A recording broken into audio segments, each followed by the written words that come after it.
Magandang hapon. Paggabi na. Kung kailan paggabi na, sa ako napansin yung katuray. Ito yung katuray na matatangkad na siya, na pinutol ko.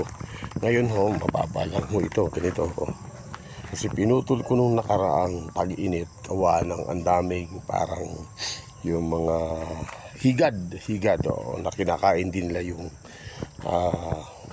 kinakain nila yung yung mga dahon at saka yung bulaklak, kaya pinutulan ko siya. Ngayon napansin ko, ayan, namulaklak na uli may gugulay na naman uli ako.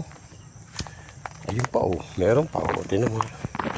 Kasi para tumakahiya na pag sa gabi natutulog din ako ngayon.